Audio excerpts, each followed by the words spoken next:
আসসালামু আলাইকুম। আশা করি আপনারা সবাই ভালো আছেন। মহান শ্রমিক দিবস উপলক্ষে মার্কেট আজকে বন্ধ। তো আমি একটা বিষয়ে কথা বলবো, সেটা হচ্ছে রাশেদ মাকসুদের পদত্যাগেই পুঁজিবাজার উন্নয়নের প্রধান শর্ত। রাশেদ মাকসুদ পদত্যাগ করলেই মার্কেট ঘুরে যাবে। এটাই হচ্ছে এখন মূল দাবি ক্ষুদ্র বিনিয়োগকারীদের, এবং এটা সবারই দাবি। ক্ষুদ্র বিনিয়োগকারীরা কোনো কারসাজির সাথে জড়িত না, তারা বিগত সরকারের লোকদের সাথে জড়িত না, তারা তাদের পুঁজি হারিয়েছে। সুতরাং তারা আন্দোলন করবে। রাশেদ মাকসুদের আমলে তারা অন্তত তাদের পোর্টফোলিও 30 থেকে 40% মাইনাস হয়ে গেছে এই কয়দিনেই। তো সুতরাং তাদের তারা চাইবে রাশেদ মাকসুদ এখান থেকে চলে যাক, এবং তার যাওয়াটা যুক্তিযুক্ত। আপনাদেরকে শুধু আমি একটা, রাশেদ মাকসুদ চলে গেলে কেন মার্কেট ভালো হবে? রাশেদ মাকসুদের কোনো যোগ্যতা নাই পুঁজিবাজারে থাকার। কেন যোগ্যতা নাই আমি সেটা বলতেছি আপনাদেরকে। রাশেদ মাকসুদ আমেরিকাতে ট্রেনিংয়ের জন্য যাবে। কেন যাবে? পুঁজিবাজারের সুশাসন উন্নয়ন কিভাবে করা যায় এই বিষয়ে উনি ট্রেনিং নেবে। রাশেদ মাকসুদ যে লেভেলে ট্রেনিং নিতে যাচ্ছে এখন, উনি কিন্তু বাংলাদেশ সিকিউরিটি এক্সচেঞ্জ কমিশনের নাম্বার 1 ব্যক্তি। আর ওই ট্রেনিংগুলো সাধারণত নেয় পরিচালক পর্যায়ের কেউ, মানে কমিশনের পরিচালক পর্যায়ের কেউ। ওনার অন্তত সাইদ্যাপ নিচের কর্মকর্তারা এই ধরনের ট্রেনিং নেয়। ওনার যে জায়গায় পজিশনে বসে আছে তার থেকে সাইদ্যাপ নিচে, তার মানে সাইদ্যাপ নিচের লোকে যে বিষয়টা জানে, রাশেদ মাকসুদ সে বিষয়টাও জানে না। এই জন্যই তাকে ট্রেনিংয়ে পাঠানো হচ্ছে। সে এখন ওই ট্রেনিং নিতে যাচ্ছে। তার মানে গত 8 মাসে সে যতগুলো সিদ্ধান্ত নিয়েছিল পুঁজিবাজার সম্পর্কে, প্রত্যেকটা সিদ্ধান্ত বলছিল, মানে সে না জেনে বুঝেই, যদি কোনোটা সঠিকও হয়ে থাকে সেটাও সে না জেনে নিয়েছিল, আর যদি কোনোটা ভুল হয়ে থাকে সেটাও সে না জেনে নিয়েছিল। মানে তার প্রত্যেকটা সিদ্ধান্তই ভুল ছিল, কারণ তার এই বিষয়ে পড়ালেখাই ছিল না, যার কারণে তাকে এখন ট্রেনিংয়ে পাঠানো হচ্ছে। তো আমার কথা হচ্ছে, এই ধরনের লোককে কেন বাংলাদেশ সরকার নিয়ে আসছে এখানে? কারণ অর্থ উপদেষ্টার সাথে ওনার সাথে একটা সম্পর্ক আছে, আত্মীয়তার, সে কারণে নিয়ে আসছে। আরেকটা বিষয় বলে রাখি আমি, রাশেদ মাকসুদ কিন্তু থ্রেট দিচ্ছে ক্ষুদ্র বিনিয়োগকারীদেরকে। কারণ গত 3-4 দিন ধরে কিন্তু মতিঝিলের রাস্তায় কিন্তু ক্ষুদ্র বিনিয়োগকারীরা আন্দোলন করতেছে রাশেদ মাকসুদের পদত্যাগের জন্য। রাশেদ মাকসুদ এর ভিতরে কী করতেছে? সে কখনো, এই যে গত 2 দিন আগে সে প্রধান উপদেষ্টার বিশেষ সহকারী ডক্টর আনিসুজ্জামানকে নিয়ে আসছে।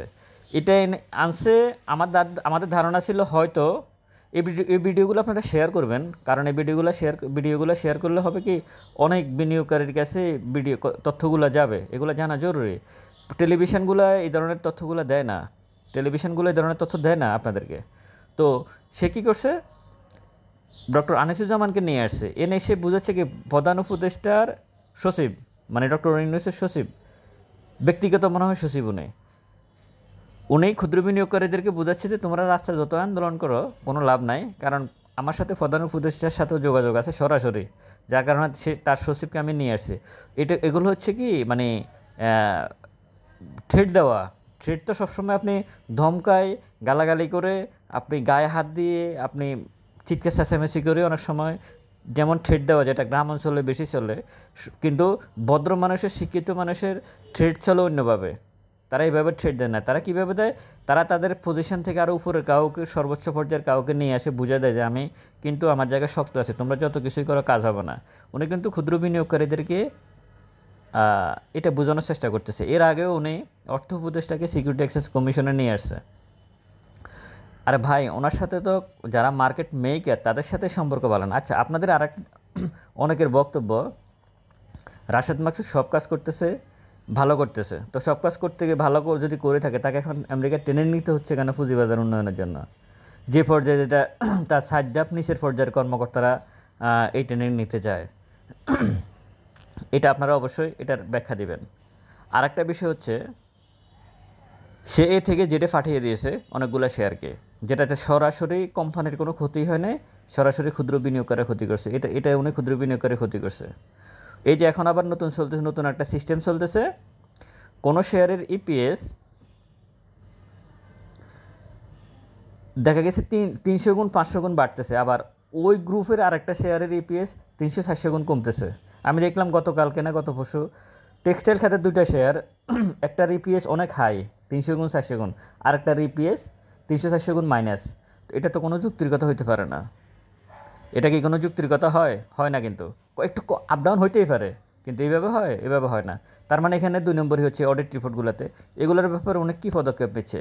কিছু ব্যাংক ইন্স্যুরেন্স এবং ফিনান্স সেক্টরের কিছু শেয়ার ডিসেম্বর ক্লোজিং, তারা যে ডিভিডেন্ডগুলো ডিক্লেয়ার করতেছে তাদের প্রাইজের সাথে কোনো মিল নাই। ট্রাস্ট ব্যাংকের প্রাইজের সাথে ডিভিডেন্ডের কোনো মিল নাই। ট্রাস্ট ব্যাংক সবসময় গত 5 বছর ধরে তার এর থেকে খারাপ অবস্থায় সে 20% করে ক্যাশ স্টক ডিভিডেন্ড দিয়েছে, এবার সে 15% ক্যাশ স্টক ডিভিডেন্ড দিয়েছে। তারপর যে আরেকটা ব্যাংক আমি দেখলাম মিডল্যান্ড ব্যাংক, সে 10% ক্যাশ ডিভিডেন্ড দিতে পারে, সে 3.5% ক্যাশ 3.5% স্টক বা 3.5% এরকম, মানে 6.5%, 6%, 7%-এর মতো সে ক্যাশ এবং স্টক। তো এগুলোর ব্যাপারে রাশেদ মাসুদ কী পদক্ষেপ? এগুলো হচ্ছে ক্ষুদ্র বিনিয়োগকারীদের স্বার্থের কাজ। ক্ষুদ্র বিনিয়োগকারীদের স্বার্থের কাজ শুধু আবুল খায়ের হিরো জরিমানা করানো, ওটা আবুল খায়ের হিরোর বিষয়, ওটা সাকিব আল হাসানের বিষয়। ক্ষুদ্র বিনিয়োগকারীদের স্বার্থ হচ্ছে কোম্পানি কী ডিভিডেন্ড দিচ্ছে যেটা ক্ষুদ্র বিনিয়োগকারীরা পাবে, এ থেকে যেটা ফাটালে ক্ষুদ্র বিনিয়োগকারীরা কী ক্ষতিগ্রস্ত হতে পারে, কোম্পানির কী ক্ষতি হতে পারে, এ বিষয়ে গবেষণা করার যোগ্যতা রাখতে হবে ওনার এগুলোর কিছু নেই, যার কারণে উনি এখন ট্রেনিংয়ে যাচ্ছে।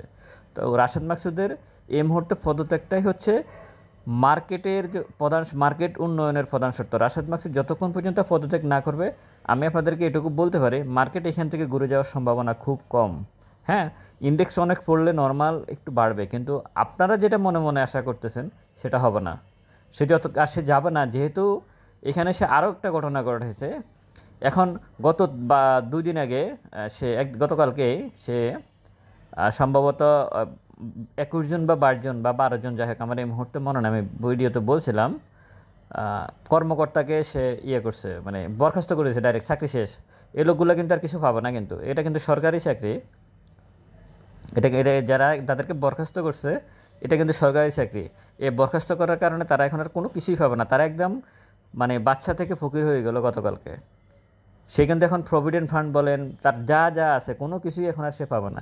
ওই যে টাকা চাকরি করার সময় জমা হয়েছে শুধু ওই টাকা সে হয়তো পাইতে পারে, এটুকুই, এর বাইরে আর কিছু পাবে না। তাদের উপর ফৌজদারি মামলাও আছে, এর মধ্যে রেজাউল করিম নামে একজন আছে। তো তাদেরও তো একটা গ্রুপ এই মার্কেটে জড়িত আছে। তা আপনারা এই বিষয়গুলো একটু চিন্তা করবেন, তাদের একটা বিশাল গ্রুপ, কিন্তু তারা যেহেতু এখানে চাকরি করতেছে, কেউ 10 বছর, 5 বছর, 8 বছর, 15 বছর এভাবে চাকরি করতেছে, তাদেরকে এখান থেকে বাদ দেওয়া হয়েছে, বরখাস্ত করে দিয়েছে এই কমিশন। তো কমিশনের বিরুদ্ধে সবাই, ওনার অফিসের লোকজন সবাই এখন ওনাকে বলার চেষ্টা করতেছে যে এই 12 জনেই পুঁজিবাজারের কী বলে কারসাজির সাথে জড়িত, এই কারণে এদের বরখাস্ত করছে। তো ঠিক আছে, 12 জনকে এখন বরখাস্ত করছে না, তো দেখেন আগামী সপ্তাহ থেকে মার্কেট ভালো হয় কিনা, দেখেন ভালো হয় কিনা। তো যদি তখন আবার বলবে যে 12 জনে মার্কেটকে ফালাচ্ছে, তো আপনি তাদেরকে বরখাস্ত করলেন কেন? আপনার ক্ষমতা কী তাহলে? আপনি বলতেছেন এরা কারসাজির সাথে জড়িত, এদেরকে বরখাস্ত করছি, তাহলে মার্কেট ভালো হবে। আবার রবিবার থেকে যখন মার্কেট পড়বে তখন বলবে যে এই 12 জনেই মার্কেটকে ফালাচ্ছে, এদেরকে বরখাস্ত করছে এই জন্য। তাহলে আপনার কাজ কি? আপনি তো আপনি তো আপনার মতো করেই কথা বলে যাচ্ছেন, এটা তো হইল না। সব কিছু মিলে আমার কথা হচ্ছে যে রাশেদ মাকসুদ এখান থেকে চলে যেতে হবে, তার চলে যাওয়া উচিত। সে তার অফিসে ডক্টর আনিসুজ্জামানকে নিয়ে আসুক, প্রধান উপদেষ্টার বিশেষ সহকারীকে, যে মানে ক্ষমতা দেখানোর চেষ্টা করতেছে যে আমার সাথে প্রধান উপদেষ্টার সাথে সম্পর্ক আছে। সালাউদ্দিন সাহেব তো ওনার আত্মীয়, সেটা ওপেন। উনি কিন্তু ওনার বিরুদ্ধে কিন্তু সবাই, কেউ ওনার পক্ষে নাই কিন্তু এই মুহূর্তে, সবাই একদম প্রান্তিক লেভেলের ক্ষুদ্র বিনিয়োগকারীরা। আচ্ছা, রাস্তায় যারা আন্দোলন করতেছে ক্ষুদ্র বিনিয়োগকারীরা কি কারসাজি চক্র? এরা পদত্যাগ চাচ্ছে কেন ওনার? আমার কথা হচ্ছে মার্কেট যেখানে মার্কেট বাড়বে, এখন পৃথিবীর সমস্ত ইন্ডেক্স, সব দেশের ইন্ডেক্স বাড়তেছে, শুধু বাংলাদেশের ইন্ডেক্স ছাড়া। এখন আবার নতুন করে আরেকটা গল্প শুরু হচ্ছে, ভারত পাকিস্তানের যুদ্ধ। ওটা নিয়ে আপনারা, আমি গতকালকে ভিডিও দিয়েছি, আপনারা দেখে নেবেন। ওটা নিয়ে আপনার টেনশন করার কিছুই নেই, এটা কিছুই হবে না।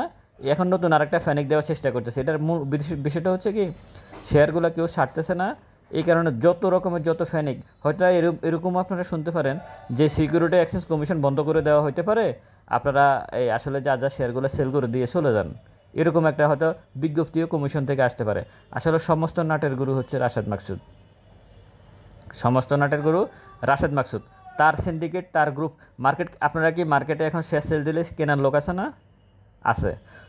বিগত সরকারের সবাই চলে গেছে, কিন্তু আবুল খায়ের হিরো বলেন, তার ব্যাঙ্ক অ্যাকাউন্ট ফ্রিজ, মানে যারা তখন মার্কেট মেকার ছিল, কারসাজিগত মার্কেটে বিগত সরকারের প্রত্যেকের হয় ব্যাঙ্ক অ্যাকাউন্ট ফ্রিজ, অথবা তারা ফলাতক, কেউ জেলে, মানে মার্কেটকে যারা লিড দিত তারা সবাই জেলে, কেউ ফলাতক, কারো bank account freeze.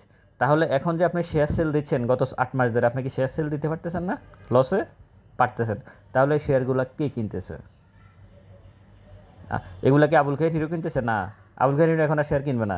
Shakib Al Hasan কিনতেছে, সালমান এফ রহমানের গ্যাং কিনতেছে, গ্রুপ কিনতেছে, কেউ কিনতেছে না। তাহলে কিনতেছে কে? আমাকে বলেন যে কেউ না কেউ তো কিনতেছে, তাহলে কিনতেছে কে? প্রতিটা শেয়ারের তো এক বায়ার আছে, সেটা কম দামে থাকুক, বায়ার তো আছে, তাহলে শেয়ারগুলো কিনতেছে কে? তার মানে একটা গ্রুপ এখানে আছে। এখনও সেই গ্রুপের শেয়ার কালেকশন শেষ হয় নাই, সেটা হচ্ছে রাশেদ মাকসুদের গ্রুপ। সেই গ্রুপের এখনও শেয়ার কালেকশন শেষ হয় নাই, যার কারণে মার্কেটের এই করুণ পরিণতি। গ্রুপের শেয়ার কালেকশন হবে, তখন দেখবেন মার্কেট আমনে আমনে উপরে উঠতেছে। এর থেকে আর বেশি কিছু না। সুতরাং আমি মনে করি রাশেদ মাকসুদের পদত্যাগই পুঁজিবাজারের উন্নয়নের প্রধান শর্ত। ভালো থাকবেন সবাই, ভিডিওটা অবশ্যই শেয়ার করবেন যাতে অনেকের কাছে ভিডিওটা পৌঁছায়। আসসালামু আলাইকুম।